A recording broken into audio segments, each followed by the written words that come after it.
Bugles roared, the tanks rolled on. Cannons erect, flags unfurled. The soldiers outside in symmetrical platoons, in dresses of grasses and leaves of different hues. The wind swept by and the army in all its glory stood straight, its head held high. The magnificence set me in a trance until I heard, "Commander, it's time we moved by."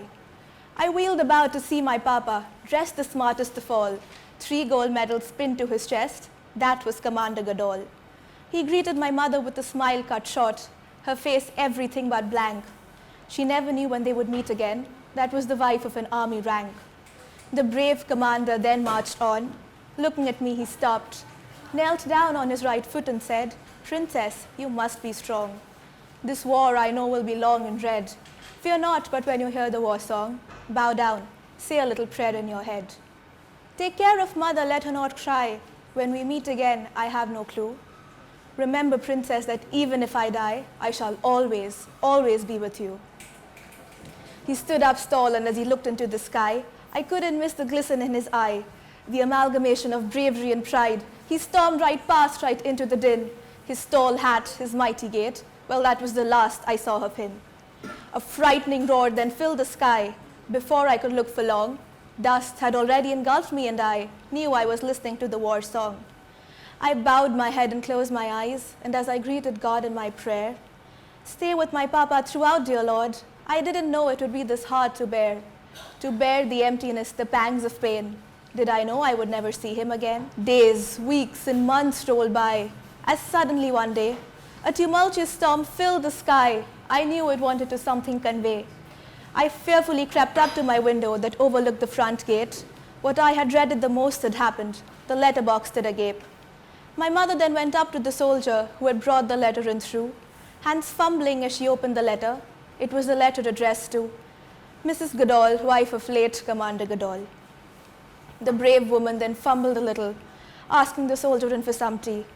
"Thank you, madam, but now the war calls." Oh, the commander fought so bravely. He was the one that filled us all with zest, was the one who guided us through, was the one that took the bullets to his chest, asking us to stand up straight, never to stoop. He was the light of our torches, madam, but now a shadow of the past. A true war hero was he, madam, fighting till the last. My eyes knew not how to react. I'm sure they had turned to stone, and so had I believe, now that my life, my papa had gone.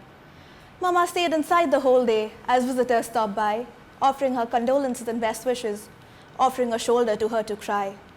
The next day in the morning hours, I heard a war call loud. This wasn't the one with which Papa had left, but the one that brought him back with a shroud. He was dressed gloriously in 3 shades of color, with the Ashoka chakra in between, garlanded in flowers so bright, heralded by all his team. I walked up to the coffin in which he lay as still, stood by his side holding his hand, and just didn't let go until Mama came and gently guided me back. "Where have you gone, Papa? What happened to your word that promised you would stay with me? Why can't your voice now be heard? I was the light of his soul. I was his princess of his heart. And it was me who always put him to rest, whether it was telling him a story every night or setting the logs on him ablaze. I hoped I would melt in the heat or get swallowed by the earth. I hoped for a grenade now that would burn me down to dirt." That night as I slept, I heard the war call again. A blinding light then followed suit. It was my papa, sans the pain. "Look up the border to the right. A dozen tanks today will sail through. The enemies will crawl in tomorrow night. Under foliage, us they'll try to fool. Princess, run up to the guard. Ask him to let the dogs out. Tell him to fill the trenches with dry leaves so that their footsteps can make enough sound. Ask my soldiers to team up against them and never to give up too. Now that from the battlefield have gone, Princess, I'll speak through you."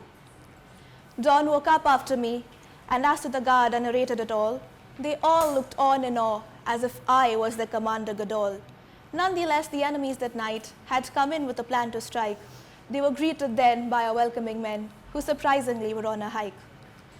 I closed my eyes in bed that night to find Papa by my side. He had kept the promise he had made to me. I knew he hadn't lied. Because the people who are loved by God the best are invited to his abode early through something they call eternal rest. My dad was indeed a true hero, and not just in my story. He was the angel of my soul, my life, and that was his way of staying with me.